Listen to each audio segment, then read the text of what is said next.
We are doing a collective group reading. So as we know, most of the time when we're going through things individually, we are not alone, kind of working through a lot of the same types of issues at the same time. We can help each other, but we can also get some collective guidance. And it's, usually the days of these readings, I start kind of channeling.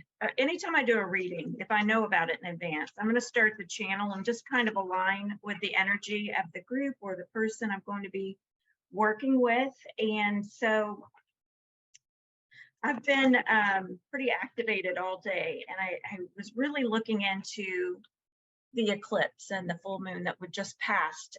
I've had a major life event that came about as with this change in our world, and I'm grateful for it. And in some ways, I flat out requested it in advance. And then I told the universe what to do about it, which is, anyway. So sometimes it can be a rocky road, but usually what I heard recently when I tuned into my own guidance was that, the suffering is really a choice, as to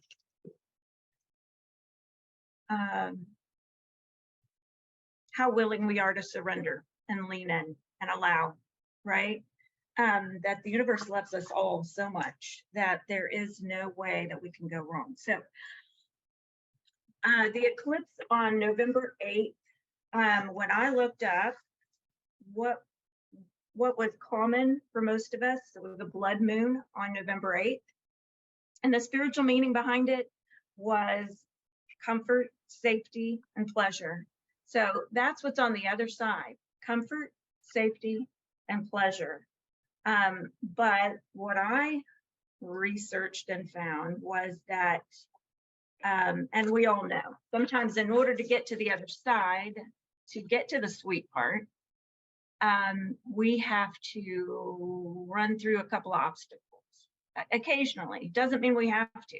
Sometimes we do. So what I wanted to start with today is the soul's journey. I can't see myself, so let's see. Is that okay? We good? All right. Soul's journey. This is James Van Praagh. We can see you. We can see it. Thank you. So generally the cards will jump out, the decks that want to speak to us. And as I pulled these four, as you all were doing your meditation, as usual, I just can't even make it up. So the very first card that we pulled out of the Soul's Journey deck is change. Obviously, we're all in this state of change. I understand that nothing can grow or evolve without movement. So in order to get to that sweet spot we all want to be, which is comfort, safety, happiness, peace, sometimes we have to work through a few things in order to get there. And sometimes it's just a matter of facing our own fears, looking at the monster in the closet, so to speak, and shining light on and truth into that, and reframing the story. So the first thing is change, that we might find it as an obstacle to getting to the other side. We're going to read more about that later, but the actual concepts within the cards that came out just cracked me up. Doubt is the next one that came out. So we'll look each of these up in the book before we go too far into another deck. On the other side of change and doubt is peace. And it says, I am a being of love, and I release all negative energy. So when we can master the skills of trust, we can lean in and know the universe has our back, and the process may go a lot more smoothly. What else? Okay, and the last one that I pulled for us is balance. So that's the other thing. course, right, Laura? That's what I was hearing on the first one you pulled. Oh my goodness. Really? On change? Yeah. Yeah, on change. So we're doing things a little different this time than last time. Christine is pulling all of the cards. She's going to do a little bit of reading and I'll give a commentary, but I am getting some intuitive hits. So I'm over here jotting notes. Thank I'm in you. class, I'm studying, I'm listening to my guides as well. Keep going, Good. girl. Thank you. All right. So I bring a state of perfect harmony into my world, and I do so without judgment. Because what do? Sometimes we get in our own way. So I'm just going to read a little bit and see if any of these have more that we need to think about. One of the main words I found today was comfort. And within the change card, it says, I understand that nothing can grow or evolve without movement. There's a certain comfort in the idea of living a life without surprises. The status quo has an appeal, but you will never learn or grow if your circumstances stay the same. Everybody wants life to be better, but that requires change. You've chosen to incarnate into this physical dimension called Earth because of the myriad of opportunities. If you don't take advantage of them, what's the point? Staying within your comfort zone is overrated. With change comes transformation, and with transformation comes evolution. Stop viewing change as good or bad, because all change nourishes your soul. Don't equate it with a lack of control. Life happens, and it's supposed to happen. You can direct how it plays out, and you can always have the power to accept a change that redirects your path.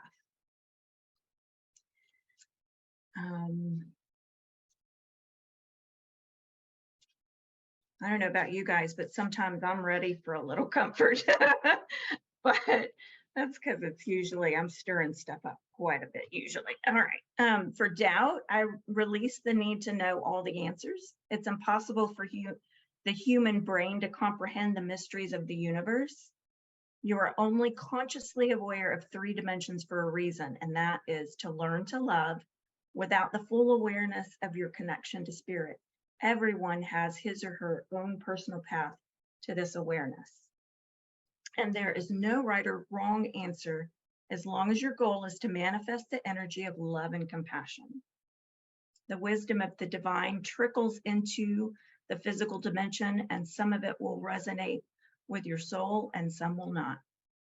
There are signposts that guide you to your correct path.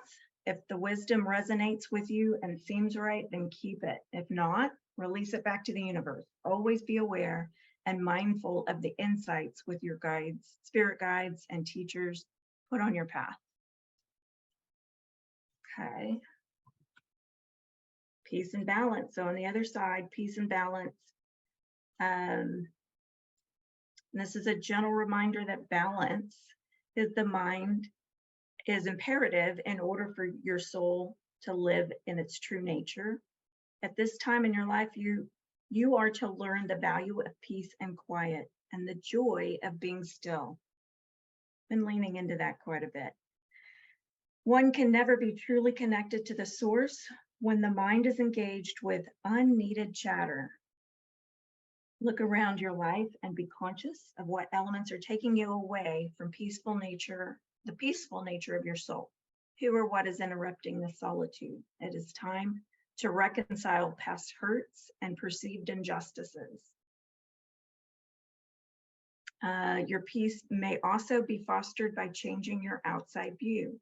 Create harmony around you physically and with order and calm. Trust the voice of your higher self to create an environment in which you can truly be in tune with your soul. Is it resonating for anybody? Feeling good? Definitely. Okay. And then balance. I don't want to read the whole time because that's not the point, but some of these particular cards for some reason really feel like they're meant to be today. So, and then balance means bringing a sense of stability and wholeness into every area of your life. Many times when you look at a situation objectively, you will resonate with one side more than the other. Try not to view either as good or bad, but simply recognize that it is. The true nature of the scales of balance is to give both sides of a situation your equitable, objective perspective. It can be difficult to understand the side that you don't relate to, but that is a lesson in and of itself. What is it about you that prevents you from giving both sides of the coin your non-judgmental assessment? This situation or person has been placed in your path to teach you that everyone has his or her own unique, authentic life story, and you must put yourself in that person's shoes to really understand his or her motivation. Balance is a godly virtue, and if it's struck, you will reap the benefits of insight and compassion. And that one sometimes is quite the challenging one. Am I right? Like, I don't think anyone in our culture right now struggles with that at all. Am I right? Eric says election season. Yes. Talking about change, doubt, peace, balance. Do you know what I did say, before we met today, that came across as one of the major items for discussion, is just choosing to lean into that which we don't understand with non-judgment, and creating the balance we wish to see in the world. Am I right? So if we can master it with the people that we struggle the most with in our own intimate little environment. Sometimes we don't understand the magnitude of what accomplishing love and compassion in that space that's the most difficult. It can definitely cause a ripple effect. So, it can impact the overall shift in our collective experience. How are we doing? We're doing good. I put my hand up. I'm practicing my hand raising with you, Christina. I didn't know if you can see it. I can't. I'll do it for real. Okay. I'll weigh in on some of the cards. What's that? I thought it was interesting because I see those cards in pairs. So with change, like we're like, yeah, we all want change. And then it shows up, no, not that way. Doubt usually comes in. So they're kind of in pairs. So we have change, and then we start doubting about the change that we've invited in, or the change that we think we want. And then we start second guessing maybe ourselves or our intuition. We're not trusting the universe. And then the other pair is that peace and balance. And so, finding a balance can bring us peace, but actually, as if we can find peace, then sometimes the balance starts to happen on its own. So that's kind of how I was reading those in my own mind. When I think about change, I think, like when things pop up in front of me and I react to them, I've been practicing something new where I ask myself, will this matter in 5 days? Will this matter in 5 months? Will this matter in 5 years? And then I'm able to kind of gauge how much energy I want to put to it. So, today my husband I didn't have time to go and pick out a faucet for my sink. I had a client meeting. And so I was like, will this matter in 5 days? Well, I'll have water. Will it matter in 5 months? Probably not. Like, it may not be my style choice. In 5 years, is it going to be the reason that holds up the sale of our house? No. Like, we could probably get another. So it wasn't enough. That change in my household wasn't enough to rock me, right? And that's something really small to think about.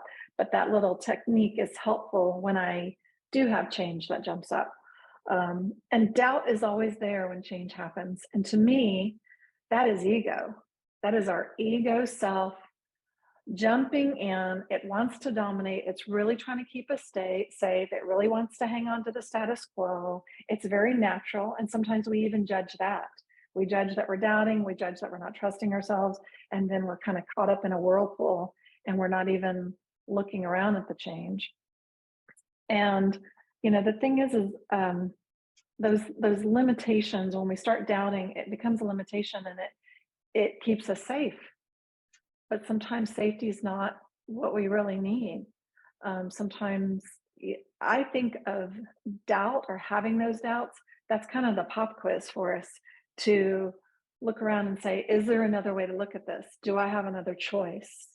Do I have some sort of practice for myself so I feel less rocky. I feel more stable. Do I need to talk with my partner, talk with my friend about this change that's coming on? So doubt can be a great opportunity, even though it doesn't feel so great.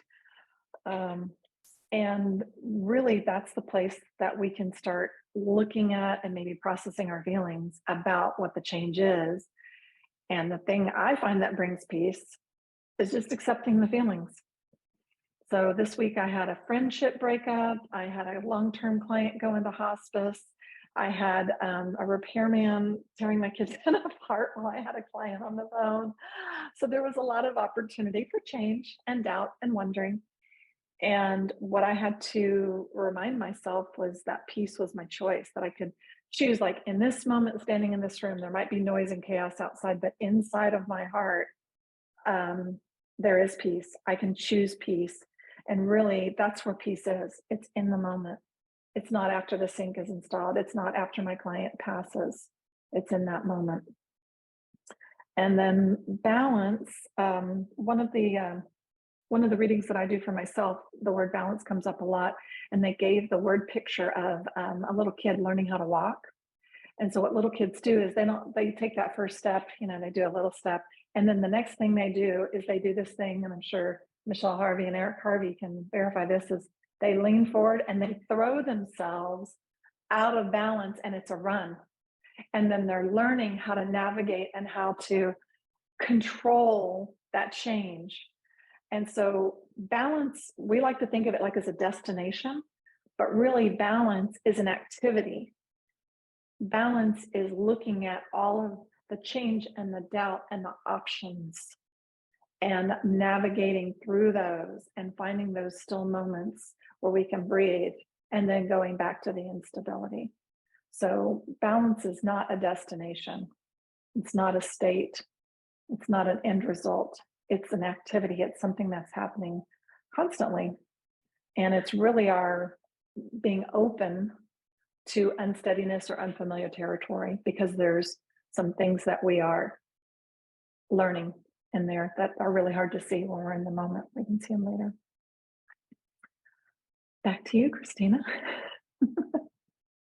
That was really, really good insight. And I got the visual just now of, with balance, like you said, it's not a destination, because we're ever evolving creatures living in this environment, spiritual, self-aware state of mind. And ever so often we're getting rid of things that no longer serve. Am I right? Or we're asking the universe or God to bring in new things that are in our best interest. And so as we do that, I can almost see like a person walking across a tightrope, right? And they're like releasing things and then grabbing new things. So they're in a constant state of needing to readjust to find that balance. And there is, that is a place of being that we need to approach with non-judgment of ourselves as we stumble, as we attempt to gain that moving along. Would you call that non-judgment acceptance, or do you feel like those are two different things? They're very close. I think there's a little different variation in the two. It's a good call out, but it is both acceptance, needing to stay in that acceptance state of surrender, and non-judgment of self, I think, and others, because others may stumble as well around us, right? Especially those closest to us. Yeah. All right. Well, I think we have a couple of minutes to pull from the Moonology deck, if you all are ready. Do you want to take some questions too? Do that. Let's do that. We need to move on to another deck. Okay. Do you want to take questions? Because I'm going to stop recording. Okay.